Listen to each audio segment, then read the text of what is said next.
craindre, tout doit être compris. C'est maintenant le moment de comprendre davantage, afin de craindre moins. Si j'ai voulu commencer cette contribution au débat sur la politique énergétique par cette citation de l'immense Marie Curie, c'est que nous avons la conviction chevillée au corps avec Marine Le Pen et le groupe Rassemblement National que la France, et plus largement les civilisations humaines, ont plus que jamais besoin du savoir, du progrès et de la raison pour affronter les crises dans lesquelles l'incompétence, l'irrationalité et la cupidité ont plongé les peuples. La peur, comme l'ignorance, sont mauvaises conseillères et ne font qu'aggraver les crises que nous traversons. Nous voyons se multiplier à travers l'Occident les mouvements millénaristes d'extrême gauche, ivres de la certitude d'incarner le bien, y compris contre la démocratie, contre la majorité des citoyens. Ils attaquent nos industries, nos agriculteurs et nos scientifiques, aggravant les délocalisations et donc la pollution, notre dépendance au reste du monde.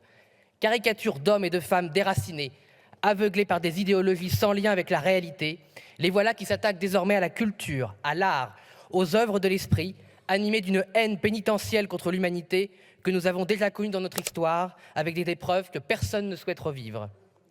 Aussi irresponsables et effrayants que soient ces mouvements, il faut reconnaître qu'ils sont nourris par des décennies d'échecs qu'incarne parfaitement la Macronie, caricature de ce que Marine Le Pen avait qualifié de climato-hypocrisie. Depuis des décennies, les gouvernements climato-hypocrites ont manipulé la juste cause de l'environnement pour taxer les Français et justifier la baisse de leur niveau de vie. En parfait climato-hypocrite, les macronistes ont fermé la centrale de Fessenheim alors qu'elle produisait autant que tous les panneaux solaires français.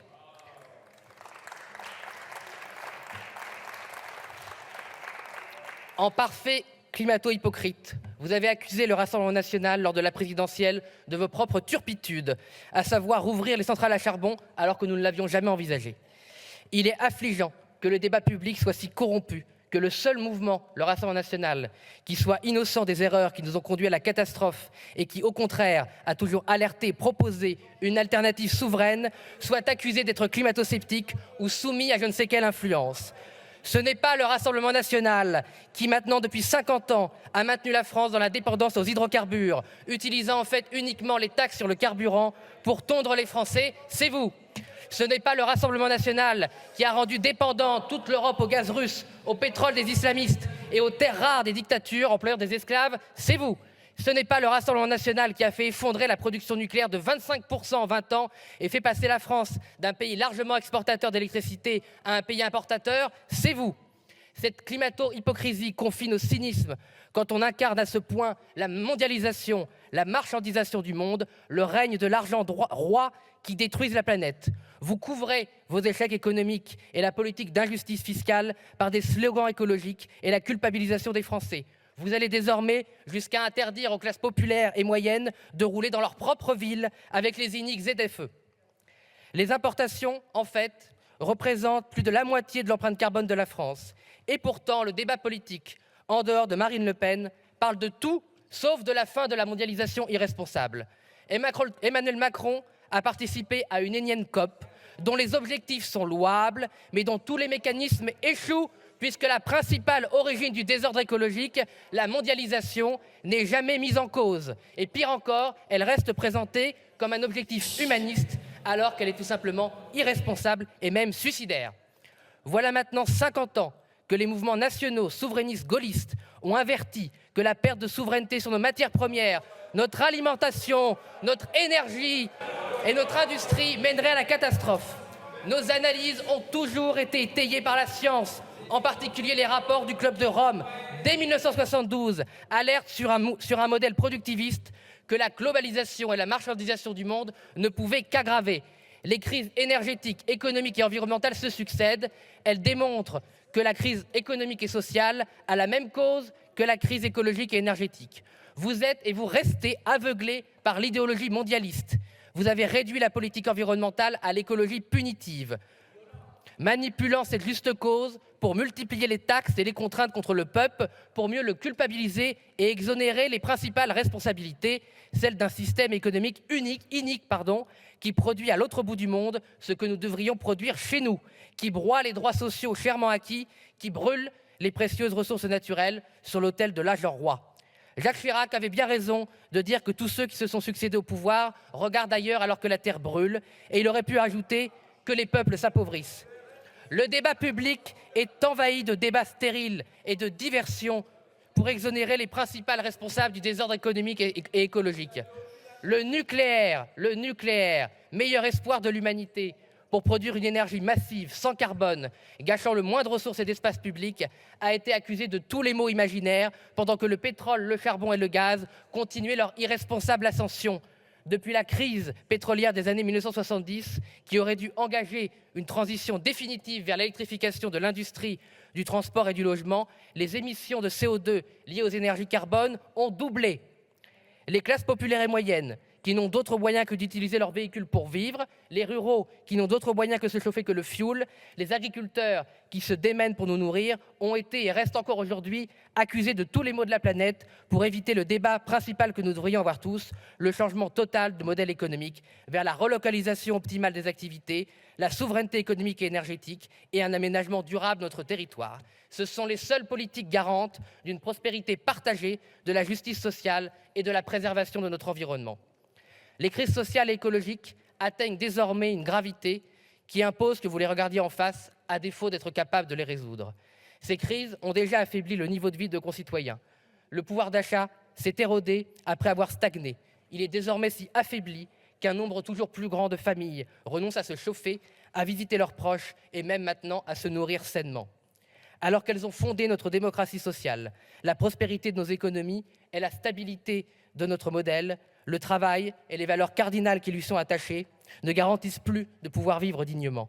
Le spectre du revenu de subsistance, que d'autres veulent désormais renommer le salaire universel, revient hanter le débat économique et les économies en voie de tiers-mondisation. Depuis plusieurs générations, les grands-parents puis les parents des classes moyennes et populaires s'inquiétaient que leurs enfants vivent moins bien qu'eux-mêmes. Désormais, ce sont ces enfants et ces petits-enfants qui s'interrogent sur la survie même de tout ce que nous pensions avoir acquis par des générations de travail et de sacrifices. Les sociétés européennes, en particulier la société française, vit dans l'angoisse d'un avenir fait de pénuries, de restrictions et de régressions, quand elle ne se demande pas si l'environnement n'aura pas été si dégradé qu'il provoquera une catastrophe mondiale. Vous avez décidé de faire de cette angoisse, l'angoisse de la pénurie, un objectif politique. C'est ce que vous venez d'annoncer dans votre discours. Dans un retournement machiavélique inouï, vous présentez les sacrifices et les manquements comme un nouvel horizon de la civilisation. En réalité, cette stratégie n'est pas une politique. Vous êtes acculés par vos échecs. Vous êtes acculés par la perte de notre souveraineté énergétique. Vous êtes acculés par la perte de notre souveraineté alimentaire et industrielle. Ce gouvernement subit la crise sans avoir la moindre idée de comment la résoudre. Et pire, vous continuez à refuser, voire à ricaner visiblement, des idées du Rassemblement national pour les résoudre. Croire que la crise écologique, sociale et économique pourra se résoudre par la pénurie et la restriction est une hérésie. En affirmant qu'il faut que les Français choisissent la sobriété énergétique, vous sous-entendez que nos compatriotes seraient en état d'hybriété énergétique, que nous consommerions trop d'énergie et trop de richesses. Un tel diagnostic montre votre aveuglement. Nos compatriotes, y compris les classes moyennes, se sacrifient et se restreignent depuis des années. Jamais la pauvreté, jamais la précarité énergétique n'ont été aussi fortes. Avez-vous déjà oublié la révolte des Gilets jaunes, traduisant à quel point les Français étaient déjà au bout des efforts qu'ils peuvent fournir? L'énergie n'est pas un bien comme un autre. Elle est le cœur battant de l'économie et des sociétés humaines. Toute l'aventure humaine est une quête sans cesse renouvelée pour la maîtrise des ressources naturelles, la maîtrise des lois de la physique qui lui permettent et nous permettent de prospérer. L'ensemble des révolutions productives de l'humanité, des plus anciennes aux plus contemporaines, ont toutes été fondées sur la maîtrise d'une ou plusieurs formes d'énergie. Ces acquis technologiques se sont toujours cumulés et ne se sont jamais remplacés. L'humanité a en réalité toujours besoin de plus d'énergie pour améliorer ses conditions de vie, soulager la dureté du travail, conquérir de nouveaux territoires et désormais la mer et l'espace. Le choix du modèle énergétique que nous faisons conditionnera notre rapport au monde. Les ressources naturelles ne sont pas et ne seront jamais réparties équitablement sur Terre. Plus elles sont rares, plus elles seront âprement disputées.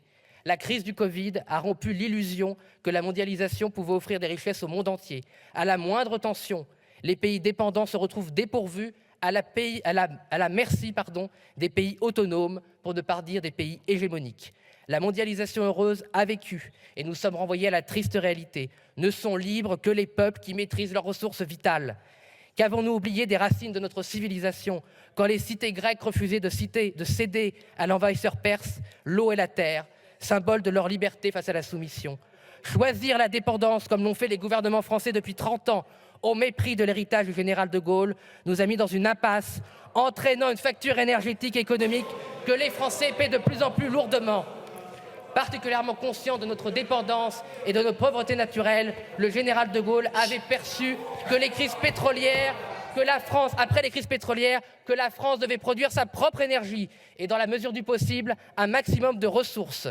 Nous nous sommes donc engagés dans la plus grande révolution énergétique qu'un pays occidental ait fait, le plan Messmer. 58 réacteurs nucléaires construits en seulement 30 ans, à partir de filières industrielles naissantes, jusqu'à 6 et même 8 réacteurs par an. Ce sont ce succès, ce plan Messmer, la France a inventé la première croissance verte. La France s'est enrichie en produisant 75% de son électricité avec le nucléaire, 15% avec l'hydroélectricité, 90% de son énergie sans émissions. C'est ça le modèle qu'il faut tenir. Voilà notre proposition. Il faut renouer avec ce qui a marché.